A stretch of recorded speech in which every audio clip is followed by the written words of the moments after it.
चलिए, आज की जो हमारी क्लास है 7वीं क्लास है जीके जीएस की। और इसमें भी हम 25 प्रश्न देखेंगे और साथ ही साथ उनसे संबंधित फैक्ट भी देखेंगे। चलिए क्लास की शुरुआत करते हैं। यदि अभी आप तक हमारी क्लास पर अभी नए हैं आप तो चैनल को सब्सक्राइब कर लीजिएगा। यदि कोई प्रश्न हो तो कमेंट बॉक्स में बताइएगा। चलिए देखते हैं।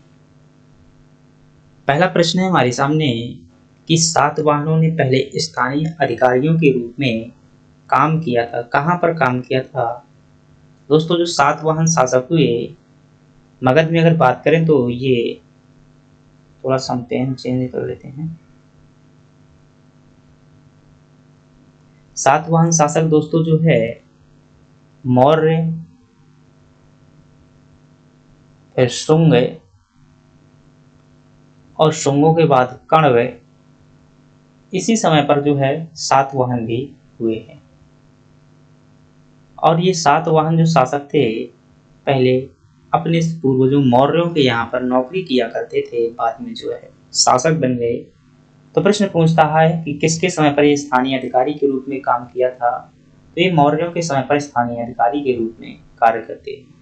अगर आपसे पूछे सातवाहन वंश की स्थापना किसके द्वारा की गई थी, तो इसकी स्थापना जो है सिमुक के द्वारा की गई थी। सिमुक नाम के शासक द्वारा क्या की गई थी? सातवाहन वंश की स्थापना की गई थी। नंद वंश की अगर बात की जाए तो एक इसका काफी महत्वपूर्ण शासक हुआ है घनानंद। और घनानंद के समय पर क्या हुआ था दोस्तों? सिकंदर का आक्रमण हुआ था जब ये मगध के राजा हुआ करते थे। मौर्यों की बात करें तो इनका संस्थापक कौन था? चंद्रगुप्त था, चंद्रगुप्त मौर्य। चोल दोस्तों यह है आंध्र प्रदेश में बाद में शासन करते हैं और इनका संस्थापक जो था विजयालय था। विजयालय चोलों का संस्थापक था। चेरों का राज्य जो है आपका केरल में हुआ करता था। चलिए अगले प्रश्न की बात करते हैं। और अगला प्रश्न है हमारे पास, निम्नलिखित में से वह महानतम कुषाण नेता कौन था जो बौद्ध बन गया था? दोस्तों कुषाणों की बात की जाए तो कुजुल कटफिसिस जो है कुषाण वंश का संस्थापक था। भारत में कुषाण वंश की स्थापना किसके द्वारा की गई थी? कुजुल कटफिसिस के द्वारा। कुषाण जो है दोस्तों चीन के आसपास के ये एक यूची कबीले के छोटे से शासक हुआ करते थे। भारत में इन्होंने अपना साम्राज्य बनाया। बिम कटफिसिस जो है इसका दूसरा शासक हुआ और कनिष्क जो है इसका सबसे महान शासक हुआ और इसके द्वारा बौद्ध धर्म को ग्रहण किया गया था। इसी के समय पर दोस्तों क्या हुई थी? चतुर्थ बौद्ध संगीति हुई थी। चौथी बौद्ध संगीति हुई थी। और किसके समय पर, मतलब इसकी अध्यक्षता किसने की थी? तो वासुमित्र द्वारा जो है इसकी अध्यक्षता की गई थी, जो कि कहाँ पर हुई थी? यह बौद्ध संगीति कश्मीर में हुई थी। चलिए अगले प्रश्न की बात करते हैं। अगला प्रश्न है कि निम्नलिखित में से किसे हिंदी की खड़ी बोली का जनक कहा जाता है? तो दोस्तों अमीर खुसरो एक कवि हुए हैं, इन्हें जो है हिंदी की खड़ी बोली का जनक कहा जाता है। इन्होंने फारसी और कुछ है जो है भारतीय अरबी शब्दों को मिलाकर के क्या की एक नई बोली का विकास किया, जिसे खड़ी बोली कहा गया। जो अमीर खुसरो थे यह मूल रूप से उत्तर प्रदेश के थे और इनके जो गुरु थे दोस्तों निजामुद्दीन औलिया थे। अमीर खुसरो के गुरु का नाम क्या था? निजामुद्दीन औलिया था। अमीर खुसरो के द्वारा ही दोस्तों कव्वाली का आविष्कार किया गया था। कव्वाली का आविष्कार किया गया था। मलिक मोहम्मद जायसी शेर शाह सूरी के दरबारी कवि थे और इन्होंने दोस्तों शेर शाह सूरी ने 1540 में पद्मावत नामक ग्रंथ लिखा था। कबीर जो है, कबीर की रचना है एक जिसका नाम है बीजक। रहीम दास जो है दोस्तों यह है बैरम खान के पुत्र थे। किसके पुत्र थे? बैरम खान के पुत्र थे। और अकबर के नौरत्नों में से एक कौन था? रहीम दास। इनका मूल नाम अबुल रहमान अब्दुल रहीम खान खाना, ऐसा कुछ इनका जो है पूरा नाम है, अब्दुल रहीम खान खाना है। चलिए अगले प्रश्न की बात करते हैं। और अगला प्रश्न है कि सांप्रदायिक निर्वाचन क्षेत्रों की पद्धति की शुरुआत भारत में किसके द्वारा की गई थी? दोस्तों सांप्रदायिक निर्वाचन, जब हम आरक्षण की बात करते हैं, किसकी बात करते हैं? आरक्षण की बात करते हैं, तो ये दो प्रकार का होता है। कौन सा आरक्षण है दोस्तों? यह है जो राजनैतिक आरक्षण है उसकी बात कर रहा हूँ, राजनैतिक आरक्षण की बात कर रहा हूँ। दो प्रकार का होता है, एक होता है संयुक्त निर्वाचन प्रणाली के तहत, संयुक्त प्रणाली के तहत, और एक होता है सांप्रदायिक निर्वाचन प्रणाली के तहत। एक क्या होता है? सांप्रदायिक निर्वाचन प्रणाली के तहत। तो संयुक्त का मतलब क्या होता है कि इसमें किसी भी जाति का प्रतिनिधि खड़ा होगा, इसमें जो व्यक्ति चुनाव लड़ने के लिए खड़ा होगा वो किसी भी जाति का हो सकता है, और इसमें जो है वोट क्या देंगे? सभी लोग देंगे। क्या देंगे? वोट जो है सभी लोग देंगे, वो सभी का नेता बनेगा। लेकिन संप्रदाय में क्या हो सकता है कि इसमें किसी विशेष जाति का व्यक्ति होगा जिसके लिए आरक्षण दिया होगा, विशेष व्यक्ति ही खड़ा हो सकता है जिसके लिए सीट आरक्षित की गई होगी, उसी जाति का खड़ा हो सकता है, और उसी जाति के लोग क्या दे सकते हैं? उसी जाति के लोग जो है वोट दे सकते हैं। उसी जाति के लोग बस क्या है? वोट देंगे, सब कोई वोट नहीं देगा। तो भारत में पहली बार ऐसी व्यवस्था 1909 में फ्रेंड्स मार्ले मिंटो द्वारा लागू की गई थी, जो कि 1909 के अधिनियम में लागू की गई थी। तो ये आपका सही जवाब हो जाएगा 1909। और इसमें जो है जो मुस्लिम लोग हुआ करते थे, मुस्लिम लीग के लोग, उनको जो है 5% सीटें आरक्षित की गई थी केंद्रीय विधानसभा में। इसी प्रकार फ्रेंड्स जो है ये जो आरक्षण 1909 में मुसलमानों को दिया गया, आगे चल करके सिखों को दिया गया, और आगे चल करके जो एंग्लो इंडियन हुआ करते थे यानी कि अंग्रेज जो थे उन्हें दिया गया। कालांतर में क्या हुआ कि बाबा साहब डॉक्टर भीमराव जी थे, उन्होंने भी किसके लिए? दलितों के लिए आरक्षण की मांग की। मतलब जो निम्न कास्ट समुदाय हुआ करता था, निम्न समुदाय, उनके लिए उन्होंने आरक्षण की मांग की। आरक्षण उन्हें अंग्रेजों ने दे दिया, क्योंकि वह भी तो चाहते थे भाई कि भारत फूटे अपने आप में, और जितना भी कमजोर हो सके उतना अच्छा ही है। इसलिए तुरंत ही उन्होंने सांप्रदायिक अवार्ड की 1932 में घोषणा कर दी, और अंग्रेजों की इस घोषणा के खिलाफ जो है गांधी जी ने क्या कर लिया? मतलब उसके विरोध में थे, उन्होंने धरना दिया। क्यों? क्योंकि गांधी जी नहीं चाहते थे कि हिंदुओं से जो है दलित अलग हो। क्यों? क्योंकि सांप्रदायिक निर्वाचन प्रणाली के तहत जो है उसी जाति का व्यक्ति खड़ा हो सकता है और उसी जाति के लोग जो है वोट देंगे। यदि ऐसा हो जाता तो संभवतः आज जो सभी लोग कहते हैं तो ये हमेशा ही एक दीवार बन जाती और वह हमेशा ही बनी रहती।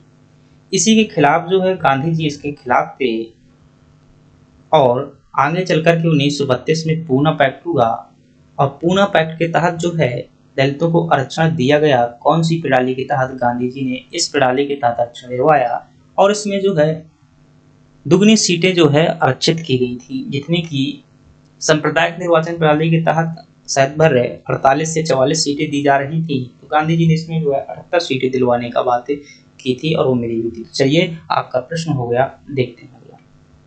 भारत में ग्रामदलीय आंदोलन का पिता किसे कहा जाता है? फ्रेंड्स बात करें जब हम राष्ट्रीय आंदोलन की बात करते हैं, किसकी बात करते हैं? राष्ट्रीय आंदोलन की बात करते हैं, तो इसमें 3 युग हमें देखने को मिल जाते हैं। कौन कौन से?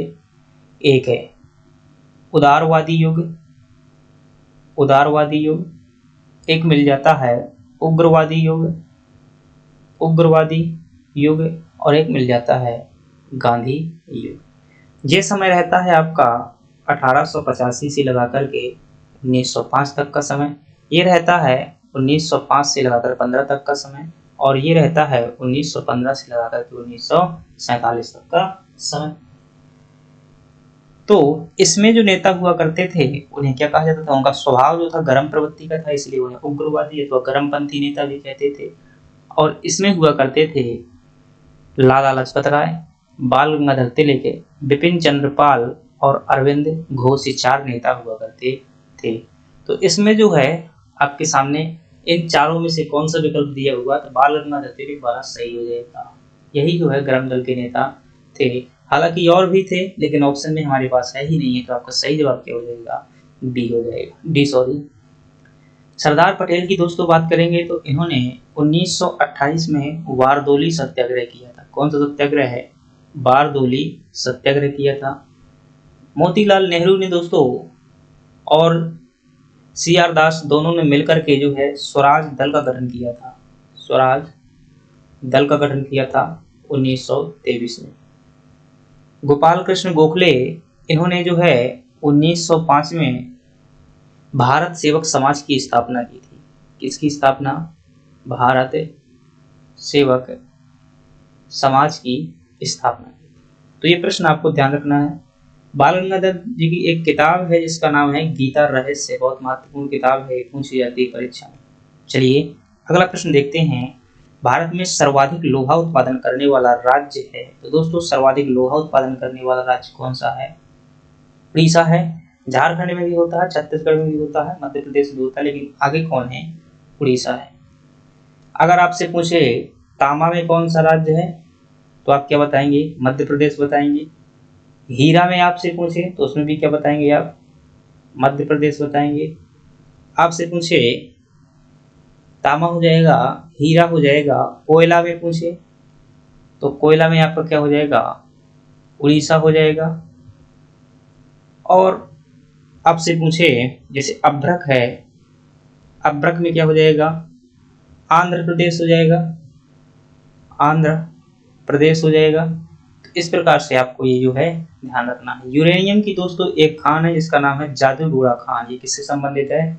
यूरेनियम की खान है, याद रखिएगा यूरेनियम। और ये कहाँ पर स्थित है? ये आपकी झारखंड में स्थित है। ये प्रश्न भी आपको ध्यान रखना है। चलिए अगली बात करते हैं, और प्रश्न है कि निम्नलिखित में से कौन से स्थान कॉपर खनन से संबंधित है? तो अगर ये कोलार खान की बात करेंगे तो ये कहाँ पर स्थित है फ्रेंड्स? ये आपकी जो है कर्नाटक में स्थित है, और यह है सोना के लिए जानी जाती है। खेतड़ी आपका राजस्थान में स्थित है, और यह जो है तांबा के लिए जाना जाता है। ये गया है आपका कहाँ पर स्थित है? बिहार में स्थित है। मयूरभंज जो है आपका उड़ीसा में स्थित। प्रश्न पूछा है कॉपर यानी कि तांबा के लिए जाना जाता है, तांबा के लिए खेतड़ी जाना जाता है। चलिए अगले प्रश्न की बात करते हैं। पन्ना मध्य प्रदेश में बहुत महत्वपूर्ण स्थान है। यह निम्न में से किस खदान के लिए प्रसिद्ध है? तो दोस्तों सोना के लिए हम बात की थी, कर्नाटक फेमस है। चांदी के लिए दोस्तों एक जावर खान है, और ये कहाँ पर पड़ती है? जावर की खान राजस्थान में जो है ये पड़ती है। हीरा जो है पन्ना जिले में मिलता है मध्य प्रदेश के, इसलिए इसे जो डायमंड सिटी भी कह दिया जाता है। सर्वाधिक हीरा पूछे विश्व में पहले स्थान पर कौन सा देश है? तो आप ध्यान रखना रूस जो है हीरा के मामले में प्रथम स्थान पर। लोहा के मामले में विश्व में अगर बात की जाए तो प्रथम स्थान पर कौन है दोस्तों? चीन है। भारत में उड़ीसा है। चलिए अगले प्रश्न की बात कर लेते हैं। अगला प्रश्न है भारतीय सड़क प्रणाली का विश्व में कौन सा स्थान है? दोस्तों सड़क प्रणाली में अगर प्रथम स्थान पर बात करेंगे तो वो कौन पड़ता है? आपका अमेरिका जो है सड़क प्रणाली में प्रथम स्थान पर है। और भारत का स्थान इसमें कौन सा है? दूसरा है। आपसे शायद पूछे कि सबसे जो लंबा नेशनल हाईवे है भारत का वो कौन है? तो आप क्या बताएंगे कि जो NH-44 है, नेशनल हाईवे 44, जो कश्मीर से लेकर के कहाँ तक जाता है? कन्याकुमारी तक जाता है। ये दोस्तों क्या है? भारत का सबसे लंबा नेशनल हाईवे है। चलिए अगले प्रश्न की बात करते हैं। संसार में रेलों का सबसे बड़ा जाल वाला देश कौन सा है? तो संसार में जो रेलों का सबसे बड़ा जाल है वो कहाँ पर है? आपका अमेरिका में देखने को मिल जाएगा। सबसे लंबा जो दोस्तों ध्यान रखिएगा, सबसे लंबा रेल मार्ग है वो कौन सा है? रूस में है ट्रांस साइबेरियन रेल मार्ग। ट्रांस साइबेरिया रेल मार्ग जो है सबसे लंबा रेल मार्ग है। और सबसे लंबी अगर सुरंग पूछी जाए कि रेलवे की सबसे लंबी सुरंग कौन सी है, लंबी सुरंग की बात की जा रही है, तो आप क्या बताएंगे? सीकन रेल सुरंग जो है दुनिया की सबसे लंबी रेल सुरंग है। चलिए बात करते हैं अगला प्रश्न है विश्व जनसंख्या दिवस कब मनाया जाता है? तो प्रश्न विश्व जनसंख्या दिवस जो है आपका 11 जुलाई को मनाया जाता है। क्यों? क्योंकि 11 जुलाई को जो है विश्व की जनसंख्या आई थिंक 5 बिलियन जो है पार हो गई थी, इसलिए 11 जुलाई क्या मनाते हैं? विश्व जनसंख्या दिवस मनाया जाता है। चलिए अगला प्रश्न देखते हैं। और अगला प्रश्न है कि भारत के राष्ट्रपति निर्वाचित होने के पात्र बनने के लिए किसी व्यक्ति की आयु कितनी होनी चाहिए? मतलब कि अगर आप राष्ट्रपति बनना चाहते हैं तो उसकी आयु कितनी होनी चाहिए? उसके लिए जो है 35 वर्ष की आयु जो है पूर्ण होनी चाहिए राष्ट्रपति बनने के लिए। 21 वर्ष की आयु अगर आप सरपंच बनना चाहते हैं, क्या अगर आप सरपंच बनना चाहते हैं तो 21 वर्ष होना चाहिए। अगर आप लोकसभा अथवा विधानसभा का सदस्य बनना चाहते हैं, यानी कि विधायक अथवा सांसद बनने के लिए 25 वर्ष। अगर आप राज्यसभा सदस्य बनना चाहते हैं तो आयु कितनी होनी चाहिए आपकी? 30 वर्ष होनी चाहिए। आपसे पूछे कि राष्ट्रपति का प्रावधान किस अनुच्छेद में है? राष्ट्रपति का प्रावधान, तो आपका जवाब क्या होगा कि संविधान के अनुच्छेद 52 में जो कहा गया है कि one president of India, Bharat का एक राष्ट्रपति होगा। चलिए अगला प्रश्न देखते हैं। अगला प्रश्न है राष्ट्रपति का निर्वाचन किस प्रकार से होता है? तो फ्रेंड्स, हम जो है वोट देते हैं तो जनता द्वारा क्या किया जाता है? संसद का, यानी कि लोकसभा के जो सदस्य होते हैं, लोकसभा सांसद का चयन किया जाता है। हम लोग जिसको वोट देते हैं लोकसभा सांसद बनते हैं। और ये लोकसभा सांसद जो होते हैं वो किसका निर्माण करते हैं? वोट देकर के, जैसा हम वोट देते हैं ऐसे ये भी वोट देते हैं, तो राष्ट्रपति का चुनाव होता है। तो जनता ने तो सीधे वोट नहीं दिया है ना, तो चुनाव तो होता है राष्ट्रपति का, लेकिन किसके द्वारा होता है? जनता के चुने हुए लोगों द्वारा, अर्थात अप्रत्यक्ष रूप से होता है। कैसा होता है? अप्रत्यक्ष रूप से होता है। राष्ट्रपति के निर्वाचन में कौन कौन भाग लेता है ये भी आप ध्यान दीजिएगा। राष्ट्रपति के निर्वाचन में ध्यान रखिएगा, लोकसभा तथा राज्यसभा के, याद रखिएगा, निर्वाचित सदस्य। जब आपसे प्रश्न आता है तो वहां पर क्या कहता है? लोकसभा और राज्यसभा के सभी सदस्य। जी नहीं, वो गलत हो जाएगा। क्यों? क्योंकि इसमें निर्वाचित सदस्य ही वोट देते हैं, जो मनोनीत सदस्य होते हैं वह वोट नहीं देते हैं। साथ ही जो विधानसभा होती है, विधायक होते हैं, वह भी क्या करते हैं? वोट देते हैं। और वो कैसे वोट देते हैं? वो भी जो है मतलब विधानसभा के विधायक क्या करते हैं? राष्ट्रपति को वोट देते हैं। तो ये जो है वोट देने वाले होते हैं, जनता इसमें वोट नहीं देती है। चलिए अगले प्रश्न की बात करते हैं। और अगला प्रश्न है कि भारत के राष्ट्रपति का चुनाव कितने वर्षों के लिए होता है? तो फ्रेंड्स, भारत का जो राष्ट्रपति है उसका चुनाव जो है आपका 5 वर्षों के लिए होता है। कितने वर्षों के लिए? 5 वर्षों के लिए होता है। अगर पूछे आपसे कि राष्ट्रपति जो है अध्यादेश किस अनुच्छेद के तहत जारी करता है? अध्यादेश किस अनुच्छेद के तहत जारी करता है? तो अनुच्छेद 123 के तहत। राष्ट्रपति को जो है क्षमादान की शक्तियां जो है किस अनुच्छेद के तहत प्राप्त है? तो 72 के तहत। आपसे पूछे जो राष्ट्रपति है वह वित्त आयोग का गठन किस अनुच्छेद के तहत करता है? तो आप क्या बताएंगे? 280 के तहत। तो ये भी आपको ध्यान रखना है। चलिए अगले प्रश्न की बात करते हैं। और अगला प्रश्न है कि योजना आयोग की स्थापना किस वर्ष में की गई थी? तो फ्रेंड्स 1950 में जो है योजना आयोग की स्थापना की गई थी। आई थिंक कोठारी आयोग की अनुशंसा पर की गई थी। कोठारी आयोग की अनुशंसा पर की गई थी। और यही योजना आयोग जो है कब? 1 जनवरी 2015 को किसमें बदल गया? नीति आयोग के रूप में बदल गया था। चलिए अगला प्रश्न देखते हैं। अगला प्रश्न है कि राडार के आविष्कारक कौन थे? तो फ्रेंड्स, राडार के आविष्कारक वैसे 1930 में जो है रडार का आविष्कार जो है हेनरिक हर्ट्ज द्वारा किया गया था। किसके द्वारा? हेनरिक हर्ट्ज द्वारा। परंतु यहाँ तो ऑप्शन दिया ही नहीं है। तो यहाँ पर जो टेलर एवं यंग ने भी बाद में जो है इसका कुछ और उन्नत रूप का आविष्कार किया, तो टेलर एवं यंग भी इसका सही हो जाएगा। हेनरिक हर्ट्ज भी अगर ऑप्शन में होता तो थोड़ा सा विवाद हो जाता। रॉन्टजन ने किसका आविष्कार किया था आपसे पूछे? तो एक्सरे का जो आविष्कार किया गया था, एक्सरे का आविष्कार किसके द्वारा किया गया था? रॉन्टजन के द्वारा किया गया था। और जो राडार होता है फ्रेंड्स, राडार ये जो है वायुयानों में लगा होता है, वायुयानों में लगा होता है। चलिए अगले प्रश्न की बात करते हैं। अगला प्रश्न है कि पीएच निर्धारण किसने किया? मतलब कि सीधा से पूछ रहा है पीएच स्केल किसने बनाया हुआ था? तो पीएच का निर्धारण करने के लिए दोस्तों इन्होंने सोरेनसस साहब थे और इन्होंने क्या बनाया हुआ था? एक स्केल बनाया हुआ था। और ये स्केल कैसा था? इस प्रकार के था। इसमें यहाँ पर 0 था, 0 नहीं तो भाई इस प्रकार था 1 2 3 4 इस प्रकार से 14 तक के मान थे। तो जो 7 से ऊपर थे वो क्या कहलाए? क्षारीय। जिसका पीएच 7 से ज्यादा होता है वो क्षारीय, इनका 7 से कम होता है वो क्या कहलाए? अम्लीय होते हैं। और जिसका पीएच मान 7 होता है वो क्या होता है? उदासीन होता है। तो फ्रेंड्स ये हो जाएंगे आपके पीएच स्केल के बारे में बताने वाले सोरेंस। चलिए अगली बात करते हैं और अगला है कि वंशानुगत विशेषताएं मुख्य रूप से माता पिता से बच्चों में पहुंचती हैं, जो मुख्यतः किसके माध्यम से होता है? तो दोस्तों हम जानते हैं कि इस प्रकार से क्या होती है, हमारी कोशिका होती है और इस कोशिका के अंदर जो क्या होता है, केंद्रक होता है और इस केंद्रक में क्या होता है, डीएनए पाए जाते हैं। कैसे? इस प्रकार से जो है धागेनुमा संरचना क्या मिलते हैं, डीएनए मिलते हैं। और इन्हीं डीएनए में इस प्रकार से क्या पाए जाते हैं, जीन पाए जाते हैं। क्या पाए जाते हैं? जीन पाए जाते हैं। तो दोस्तों वंशागति की इकाई क्या होती है? जीन जो है ये क्या है? वंशागति की इकाई है।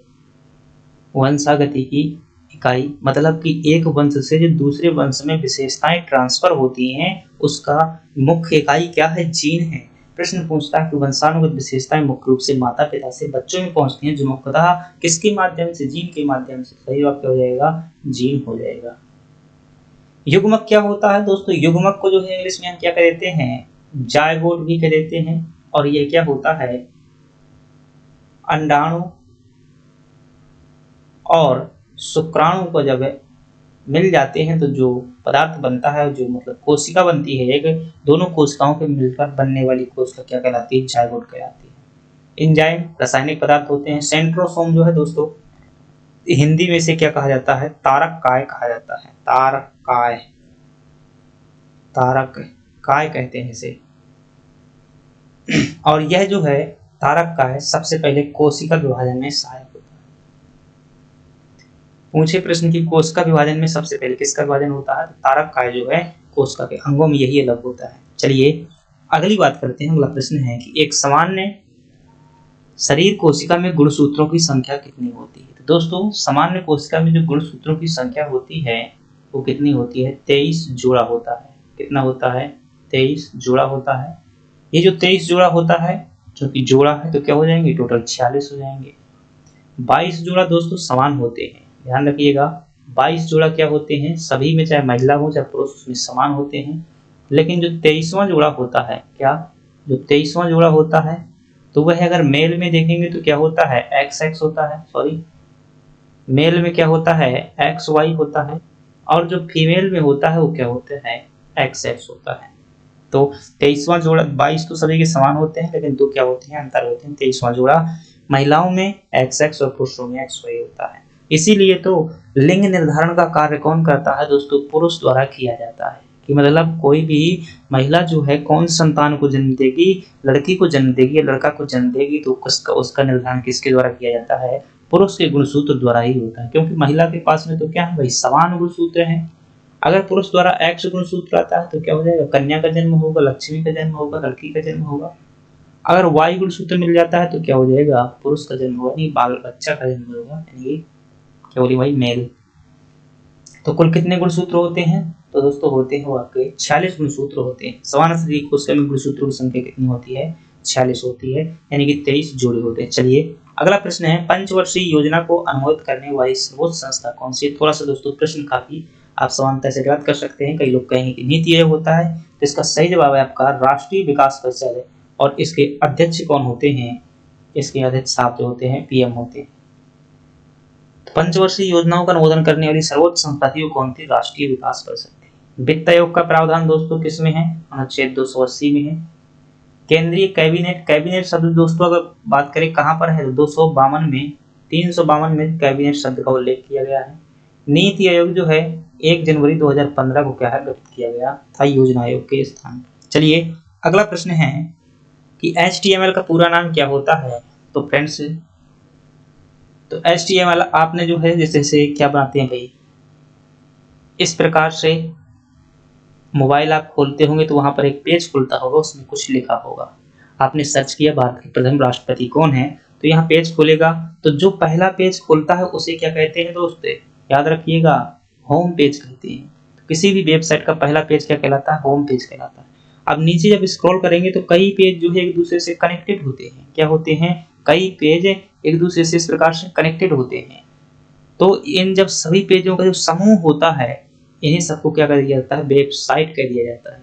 क्या कहते हैं, वेबसाइट कहते हैं सभी पेजों को एक साथ मिला करके। यहाँ पर जो एक को क्या कहेंगे, वेब पेज कहेंगे, जो पहला पेज है उसे होम पेज कहेंगे, एक एक पेज है उन्हें क्या कहेंगे, वेब पेज कहेंगे, सभी पेजों को वेबसाइट कह देंगे।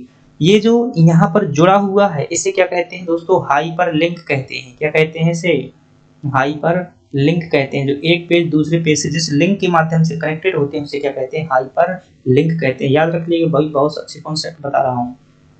और जो यहाँ पर अब इन पेजों में जो भी कुछ लिखा होता है, जो भी लिखा हो, वो लिखने के लिए जिस भाषा का प्रयोग किया जाता है वो भाषा कौन सी होती है दोस्तों, HTML होती है। इसका पूरा नाम होता है हाइपर टेक्स्ट मार्कअप लैंग्वेज। मतलब है यहाँ पर जो है टेक्स्ट को लिखने के लिए जिस लैंग्वेज का प्रयोग किया जाता है वो हाइपर, ये ट्रांसफर गलत है भाई, हाई गलत है, हाइपर टेक्स्ट मार्कअप लैंग्वेज, ये क्या हो जाएगा आपका, सही हो जाएगा। तो आई होप आपको चीजें समझ में आई होंगी। अगली बात करते हैं कि रोवर्स कप का किस खेल से संबंधित है। दोस्तों भारत की एक राष्ट्रीय स्तर का गेम है। क्या है ये, राष्ट्रीय एक प्रतियोगिता है, राष्ट्रीय स्तर पर होती है प्रतियोगिता।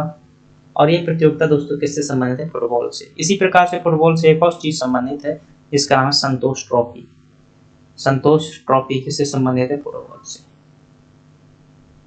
जो ध्यानचंद कप है किससे संबंधित है, हॉकी से। ध्यानचंद कप हॉकी से संबंधित है। जो टेनिस टूर्नामेंट होते हैं दोस्तों, तो आपको पता है ये कि ऑस्ट्रेलियन, फ्रेंच, विंबलडन और USA होता है। अगर आपसे पूछे सैयद मुश्ताक अली ट्रॉफी का संबंध किससे, क्रिकेट से, ये बात है आपको ध्यान रखनी। अगला प्रश्न है कि भारत का प्रथम शिक्षा मंत्री कौन था। भारत के जो प्रथम शिक्षा मंत्री थे वो कौन थे आपके, श्यामा प्रसाद मुखर्जी। सॉरी क्या बता रहे हैं भाई, मौलाना अबुल कलाम आजाद जो थे कहते भारत के प्रथम शिक्षा मंत्री थे। बालकृष्ण सर्वनवीन जो है दोस्तों ये क्या हुए हैं, कवि हुए हैं। और इनकी रचना एक बहुत महत्वपूर्ण है, रश्मि रेखा। रश्मि जो है इनकी क्या रचना है, ये MPPSC में एक बार पूछी गई है। यह कवि जो है मध्य प्रदेश की उज्जैन से हैं। सुकुमार सेन, यह दोस्तों आपको पता होगा, ये शायद निर्वाचन आयोग के प्रथम अध्यक्ष हैं। क्या है, निर्वाचन आयोग के प्रथम अध्यक्ष कौन हैं, तो वो आपके हैं सुकुमार सेन। श्यामा प्रसाद मुखर्जी जो है शिक्षा आयोग के जो है प्रथम शिक्षा आयोग के अध्यक्ष थे। चलिए अगला प्रश्न की बात करते हैं। अगला प्रश्न है कि हाइड्रोपोनिक्स किससे संबंधित है। तो दोस्तों हाइड्रो मतलब होता है पानी, तो ये जो है पानी में की जाने वाली जो खेती होती है उसे क्या कहते हैं, हाइड्रोपोनिक्स कहते हैं। मिट्टी के बिना पौधों की वृद्धि, पानी के बिना पौधों की वृद्धि, आवाज का पानी के तकनीकी। तो ये भाई क्या है, ऐसे कोई पानी है, पानी में पौधों को उगाना क्या कहलाता है, हाइड्रोपोनिक्स कहलाता है। मिट्टी के बिना पौधों की वृद्धि करना क्या कहलाता है, हाइड्रोपोनिक्स कहलाता है। जैसे सिंघाड़ा क्या होता है भाई, उसमें तो हाँ लगता है, लेकिन जैसे पानी पानी में जो खेती की जाती है उसे क्या कहते हैं, हाइड्रोपोनिक्स कहते हैं। शहरों में लोग करते हैं भाई ये। लास्ट प्रश्न है आज का, और पराध्वनिक जेट प्रदूषण पैदा करता है पतला करके। मतलब पराध्वनिक का मतलब समझ लीजिए कि जैसे कि भाई आपका क्या है ये, मैं कैसे बनाऊं, मुझसे बनेगा नहीं। चलिए ठीक है, मान लेते हैं भाई ऐसे कोई एक खतरनाक बन गया, बना के रहूंगा यूं यूं, अरे नहीं होना। चलिए ठीक है, ये ऐसा मान लीजिए कोई हेलीकॉप्टर है। ये क्या है, कोई हेलीकॉप्टर है। मतलब मैं बता देता हूँ भाई, वायुयान यहाँ पर लिख देता हूँ, वायुयान है। अब यहाँ से जो धुआं निकलता है, क्या निकलता है, धुआं निकलता है, इसी पराध्वनिक इसी को कहते हैं। और मतलब ये फिर यूं मान लीजिएगा भाई कि ध्वनि मतलब ये पीछे की ओर ध्वनि निकलती है वही क्या होती है, पराध्वनिक होती है। वैसे वो प्रतिध्वनि होती है। जेट प्रदूषण जो है इससे मतलब जो धुआं जो भी निकलता है वो क्या करता है, प्रदूषण पैदा करता है। किस चीज को नुकसान करके प्रदूषण पैदा करता है दोस्तों, इससे जो निकलता है, जो भी पदार्थ निकलता है वो क्या करता है, ओजोन परत को नुकसान पहुंचाता है। किसको नुकसान पहुंचाता है, ओजोन परत को पतला करके क्या कर देता है, प्रदूषण करता है। और यहाँ ओजोन परत तो नहीं लिखा हुआ है, तो CO2 किसका सूत्र होता है? कार्बन डाइऑक्साइड का होता है। SO2 किसका होता है? ये सल्फर डाइऑक्साइड का होता है। O2 किसका होता है? ऑक्सीजन का होता है। O3 किसका होता है? ओजोन का होता है। तो ओजोन परत को क्या कर देता है? पतला कर देता है। प्राथमिक जेट प्रदूषण। जेट मतलब होता है विमान जो ऊपर उड़ने वाले होते हैं। तो फ्रेंड्स, इस प्रकार से क्या देखे हमने? 25 प्रश्न देखे और इनसे संबंधित आसपास के प्रश्न देखे। अगर आपको ये क्लास जो है पसंद आई है तो वीडियो को लाइक कीजिएगा और हमसे जुड़िएगा जरूर। कमेंट बॉक्स में बताइएगा ताकि हमें भी जो पॉजिटिव एनर्जी मिल सके। चलिए, धन्यवाद।